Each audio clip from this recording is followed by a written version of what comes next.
Ya, sebutan amir itu dipakai untuk orang yang sedang memimpin, tapi filosofi dasarnya adalah dia sesungguhnya disuruh untuk menjadi pemimpin, kan gitu Mas. Jadi misalnya gubernur itu amir, bupati amir, presiden amir. Nah, kan tidak ada orang mau disuruh-suruh tanpa dibayar, ya, kecuali Anda, ya. Nah, di Indonesia ini Mas, kan sudah ada yang jadi amir, sudah dibayar sampai pensiun, diberi fasilitas mobil, rumah dinas dan seterusnya. Itu berarti wajib ya Pak ya, dia melakukan apa namanya, perintah-perintah rakyat, wajib kan gitu kan. Jadi presiden, kabinet, DPR, pokoknya semua yang di eksekutif, legislatif, yudikatif, semua itu wajib ain menurut saya, ya toh. Jadi wong mesti bayar kok kon, gitu. Tapi nek sampean gak dibayar, jadi posisi sampean bukan amir, bukan orang suruhan rakyat, betul enggak? Kalau Anda memikirkan Indonesia, berarti Anda bersedekah, betul enggak? Anda melakukan ihsan, kata Cak Fuad tadi. Kalau hasan itu kebaikan biasa, tapi kalau ihsan, kata Cak Fuad, adalah kebaikan yang luar biasa. Saya nggak harus nolong Anda, tapi saya mau menolong Anda, berarti itu ihsan. Jadi Indonesia gitu Mas, cinta dong kita sama Indonesia, kita mikirin. Cuman kata Cak Fuad, yo mikirnya aja terus merugikan dirimu sendiri sampai kamu stres, sampai kok melaku nang pasar ngene kon. Apa orek mikir Indonesia itu aku ngomong kok. Itu ya. Jadi menurut saya Anda punya peluang yang luar biasa. Kamu tolong Indonesia semampu-mampu kamu. Nggak bisa nolong presiden kan nggak bisa. Nolong menteri ya gak iso, wong dia gak gelem ditolong. Nolong Pak Lurah aja belum tuh dia mau kok. Ya nolong unsur Indonesia yang lain, tetanggamu kayak temanmu kayak kan bisa. Kalau Pak Lurah minta pemikiran, ya kamu kasih. Kalau dia tidak minta, kalau kamu mau ngasih ke dia ya pakai strategi, kata Cak Fuad tadi. Belum tentu dia mau dikasih tahu kok. Jadi menurut saya kita punya posisi sangat bagus karena kita bukan amir, bukan pemimpin, kita hanya orang biasa. Kalau kita mencintai Indonesia, kita dapat pahala. Kalau kita kemudian membantu Indonesia, kita dapat pahala sangat berlipat-lipat karena fungsinya adalah sedekah, sunnah hukumnya Mas. Gitu loh. Jadi kan asik malahan. Dan jangan tidak mikir Indonesia, pikirin rek. Pikirin, cuman ojo sampai mejen kon ya. Itu loh Mas ya. Saya sangat memikirkan Indonesia, luar biasa saya. Cuman saya memilih tempat yang paling inti pada Indonesia, yaitu wong cilik, yaitu orang-orang yang ghuraba seperti ini. Itu bagi saya Anda ada yang paling sejati dari Indonesia, sehingga saya mau.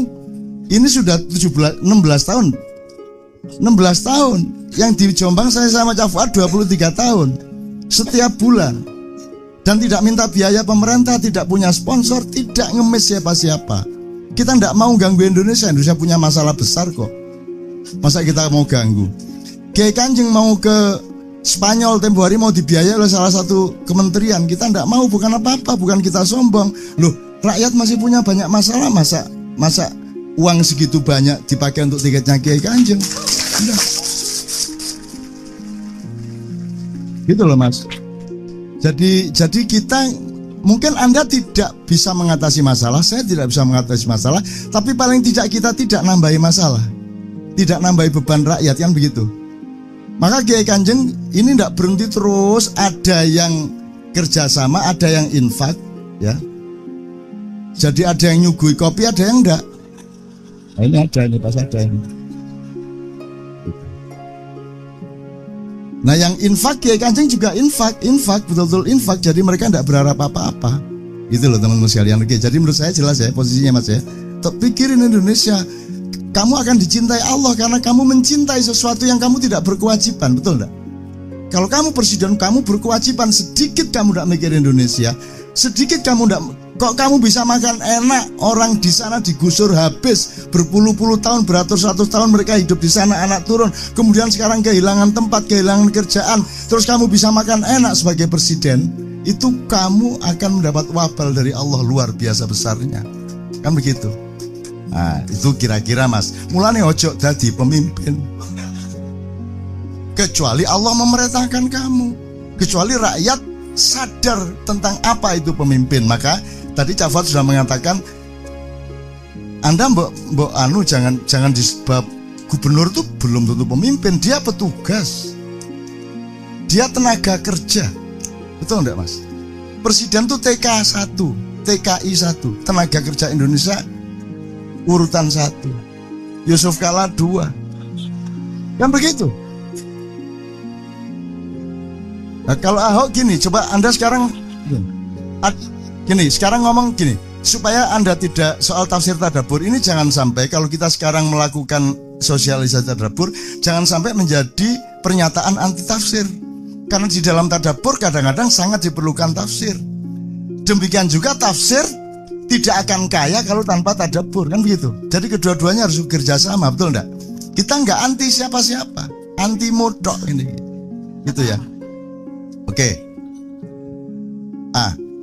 Saya ngomong ini supaya Anda juga jangan gampang termakan oleh isu pernyataan segala macam. Misalnya kalau ada pernyataan gini, misalnya ini, kalau kamu tolak Ahok berarti kamu anti Cina. Gimana tafsirnya? Kalau kamu anti Ahok, kalau kamu ndak milih Ahok berarti kamu anti Cina. Oke, tafsirnya biar coba. 2 orang aja. Bisa mikir ndak? Lah iya aku iki mikir Ahok wis bunek kok mikir sak Indonesia lho.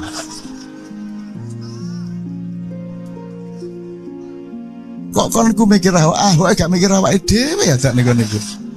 Ngono lho. Gimana tafsirnya kalau begitu itu? Anda kan kurang waspada. Medsos itu kan isinya ketidakwaspadaan global.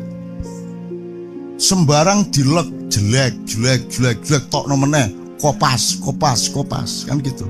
Coba kalimat tadi saya ulang. Kalau kamu menolak Ahok berarti kamu anti Cina. Kalimat itu sebenarnya gimana?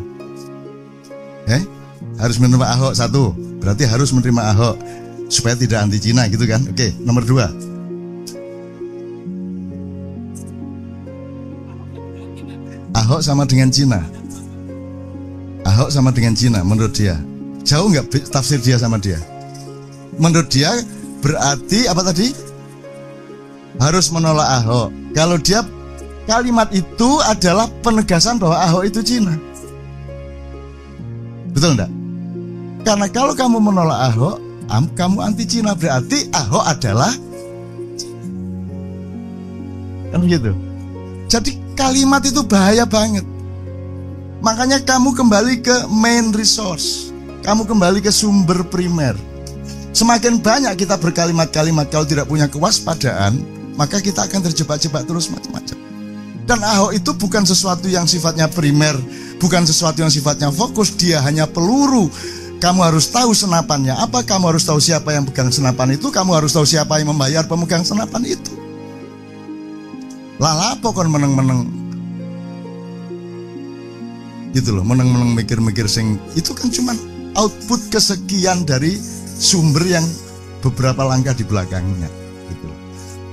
Dan kamu itu bingung, takut Ahok jadi presiden, takut Ahok jadi gubernur, maksudnya jadi gubernur saya bisa. Arek-arek itu ya arek yo apa arek wis dadi gubernur ngono lho. Dan ini kan cuman apa tuh dunia ini apa tuh Mas? Apa tuh? Wah ini iki tak dawakno iso guyu kekel aku. Tak nyoba dikit ya. Nyoba dikit. Saya tanya, kamu kenal iblis? Tahu, pernah dengar?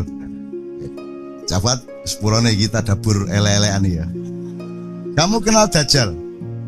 Pernah dengar? Kamu kenal Ya'juj Ma'juj? Oke, aku sekarang yang tertua di antara 3 ini yang mana?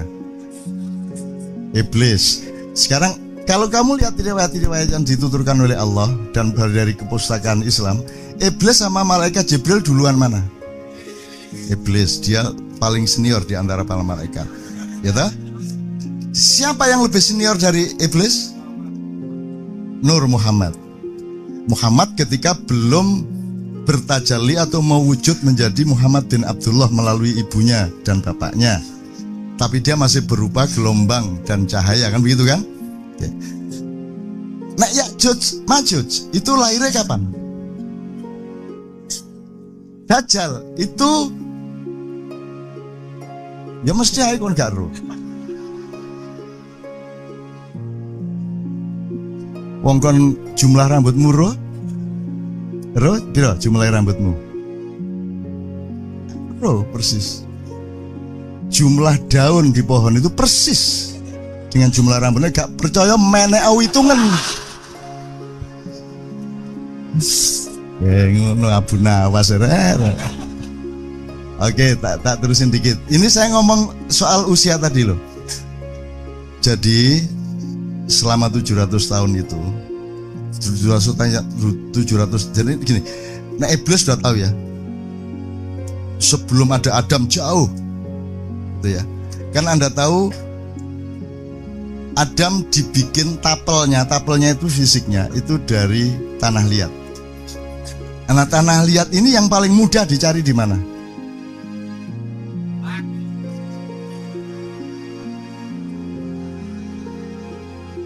Ya, kita dapur aja. Tidak penting benar salahnya, kan kita sama-sama tidak bisa melacak. Tapi yang penting endingnya nanti harus membuat kita menjadi lebih gembira kepada Allah dan menjadi lebih sayang kepada manusia, gitu aja.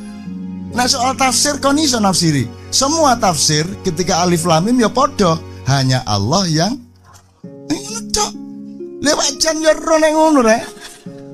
Nah, hanya Allah yang tahu, ya semua orang tahu itu kan, artinya tidak bisa ditafsirkan tetap gitu loh. Dan indahnya Al-Quran karena ada alif lam mim alif lam ro, ada nun itu loh, terutama nun. Wah, gak ono dal gandi, gak ono. Jadi gini, jadi teman sekalian, kalau Dajjal itu kan dikenal setelah ada informasi atau cerita-cerita dari para nabi, terutama Rasulullah.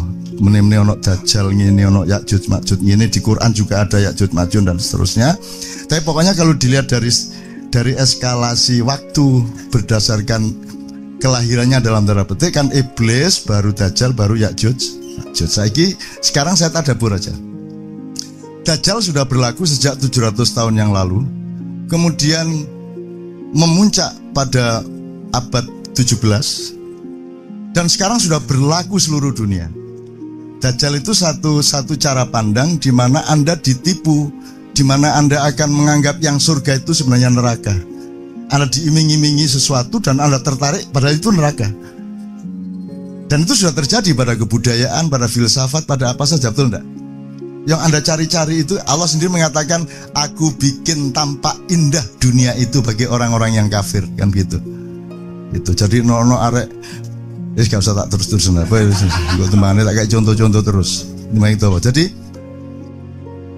Dajjal sudah berlaku sekarang. Semua sistem politik, semua sistem kebudayaan, semua sistem nilai dan kepercayaan sudah Dajjaliyah semua sekarang ini. Jadi semua polisi-polisi itu sebenarnya berdasarkan cara berpikir Dajjal tadi yang membuat manusia terbalik penglihatannya terhadap surga dan neraka. Anda sekarang ini takut nggak sama neraka menurut Anda? Wong Indonesia ini bener takut apa tidak? Nggak takut-takut amat toh. Kan sibuk sama ingin ke surga. Dan yang disebut surga itu pokoknya kan lomah lebih besar, bojo luwe ayu dan akeh. Ngono ta sing dibayangno. Jadi aspirasi orang kebanyakan tentang surga itu aspirasi materialisme. Gitu ya. Jadi bayanginnya tetap bayang materialistik gitu loh. Padahal surga itu enggak gitu sama sekali. Aku rodok riset iki. Muake. Yang paling gampang kan Allah mengatakan surga ada empat. Terus warnanya hijau tua gitu ya. Terus nanti Anda punya bawahan yang namanya sesuatu yang mengalir, yang disebut sungai. Sungai itu tidak pada airnya, tidak pada tanahnya tidak pada suket-suketnya, tapi pada alirannya, betul enggak? Kalau ada sungai tidak ada airnya, kamu mengatakan itu sungai kok nggak ada airnya. Jadi sungainya bukan air. Jadi pada apa sungainya itu?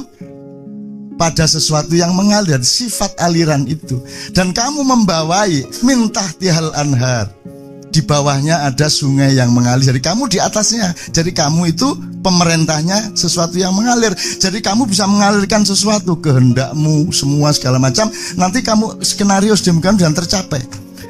Dan bedanya dengan yang membuat kita tidak bisa paham surga sampai hari ini adalah, kalau di dunia surganya seseorang bisa merupakan neraka bagi orang lain.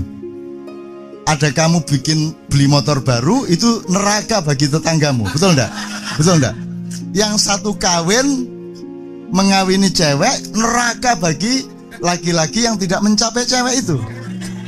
Itulah dunia. Di surga tidak. Di surga kata Allah kita terpenuhi semua yang kita inginkan, tapi tidak ada konflik. Bahkan ada ayat mereka berebut gelas, tapi tidak ada pertengkaran dalam perebutan itu, dan seterusnya lah, macam-macam gejala-gejala surga itu. Saya ingin mengatakan ini kepada Anda semua, untuk supaya Anda itu jangan terlalu bingung-bingung amat melihat keadaan ini. Indonesia itu tidak ada, kan tidak ada apa-apa. Dunia tidak ada ya apa-apa, Thomas. Kamu pikir Anda cuma hidup sekali? Bagaimana kalau nanti dihidupkan lagi? Dikit tak tekati loh, awas ngonek.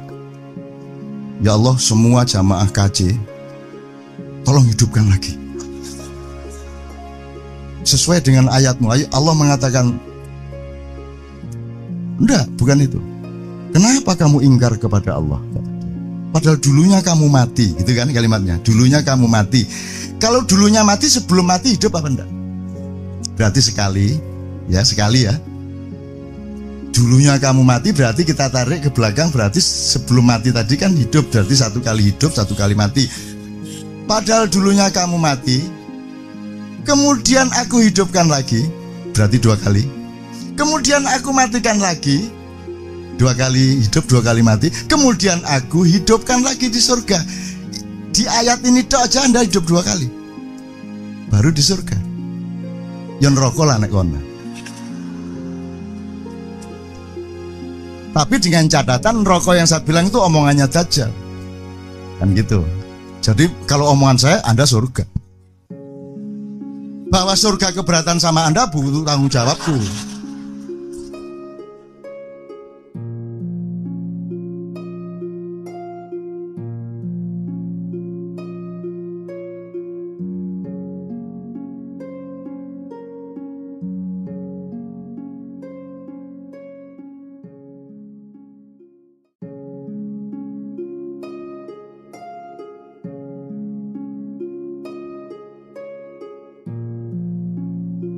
Assalamualaikum warahmatullahi wabarakatuh. Jalan menuju surga. Mbah Nun mengemukakan pemahamannya tentang khalidina fiha abada, yaitu kekal di dalamnya dan abadi. Lebih dari sekedar mengingatkan bahwa hidup manusia tak sebatas pada jengkal ruang waktu di dunia. Nun mengingatkan bahwa sesudah mengalami transformasi melalui kematian, manusia akan memasuki tahap selanjutnya, yaitu akhirat, dan di sana akan berlangsung secara kekal dan abadi. Sebuah kekekalan dan keabadian yang dikehendaki oleh Allah Subhanahu wa Ta'ala.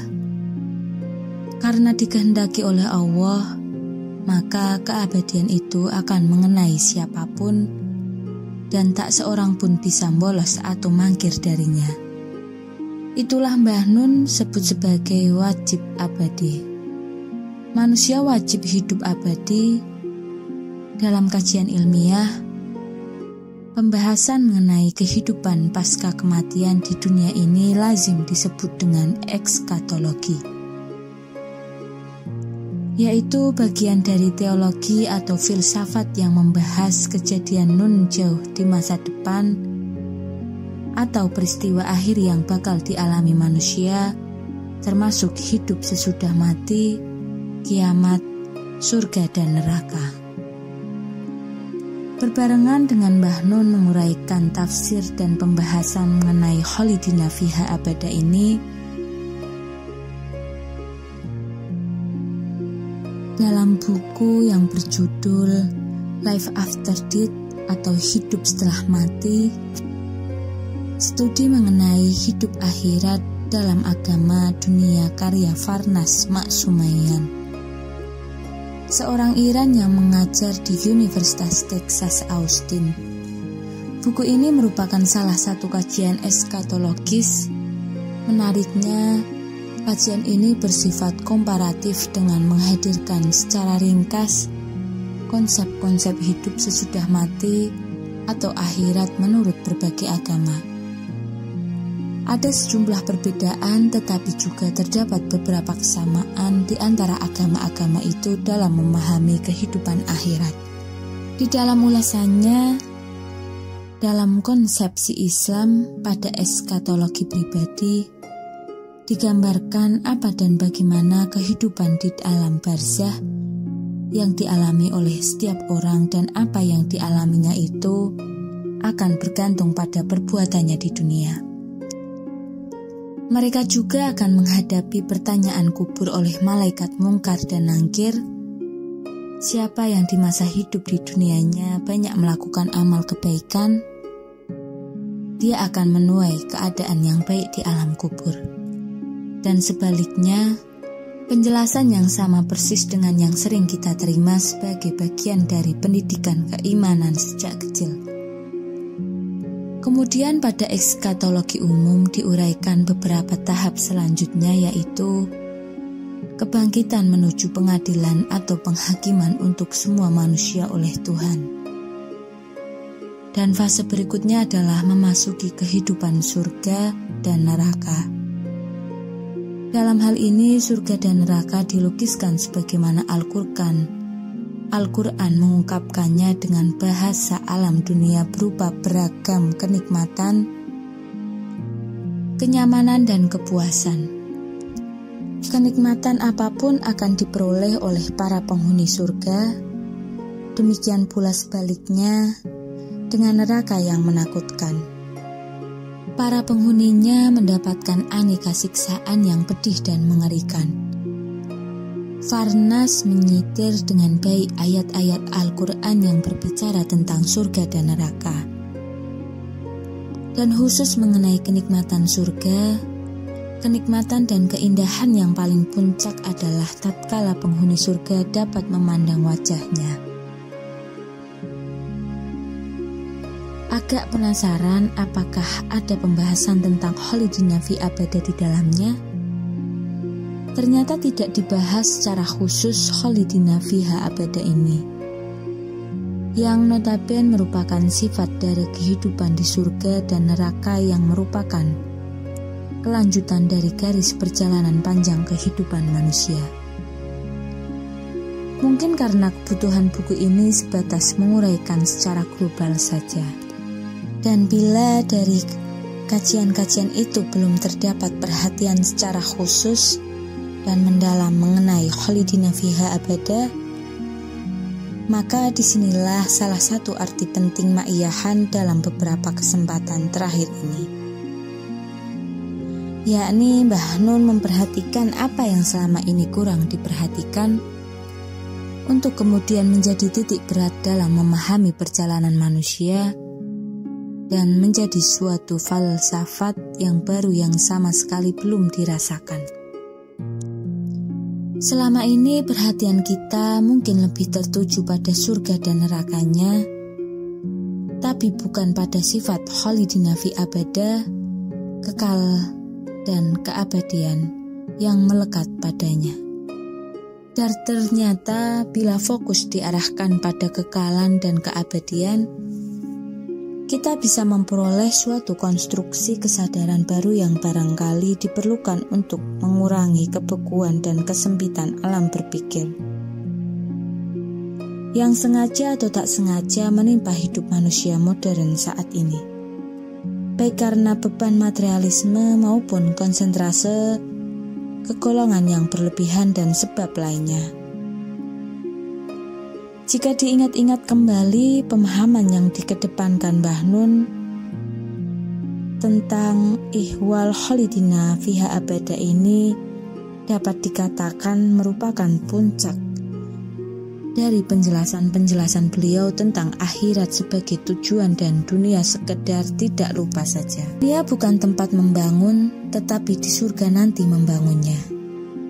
Dunia bukan tempat mencapai, dan setelah mati manusia akan dihidupkan lagi. Yang kesemuanya juga disampaikan dalam pertemuan-pertemuan Ma'iyahan. Mbah Nun merasakan pesan dan tekanan dari ayat-ayat Al-Quran yang berbicara tentang akhirat, bahwa Allah menghendaki manusia hidup dalam bentangan yang bernama kekekalan dan keabadian.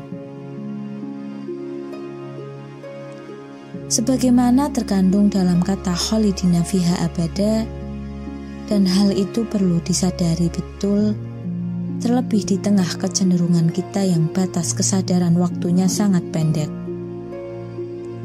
Bahwa hidup tak hanya yang di dunia ini, masih ada perjalanan panjang selanjutnya, dan kesibukan yang sedemikian rupa di dunia ini sangat mudah membawa manusia untuk tak sempat mengingat, memiliki dan meneguhkan kesadaran tersebut.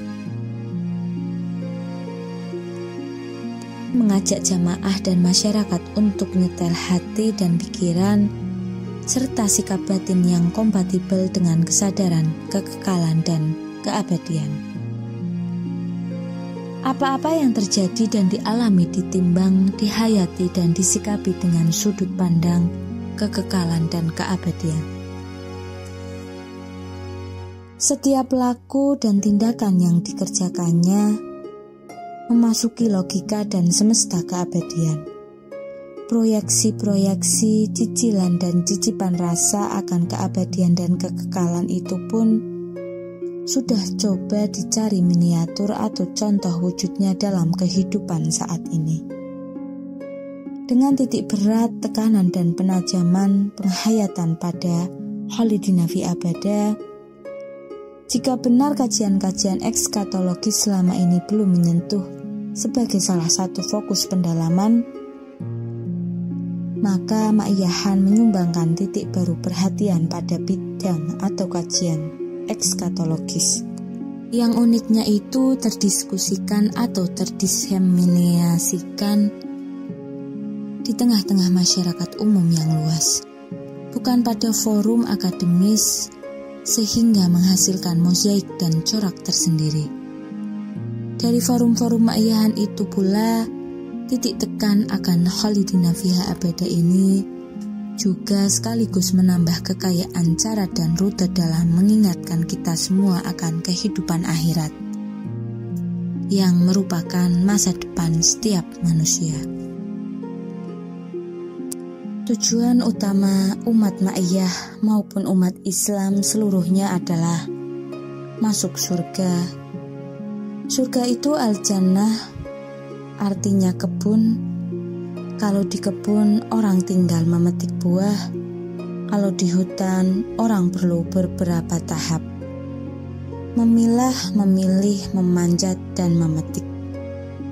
Hutan mengharuskan proses berpikir yang lebih panjang dan berlipat, sebagaimana esai memerlukan beberapa tahap pencerdasan, pemahaman, dan pemaknaan.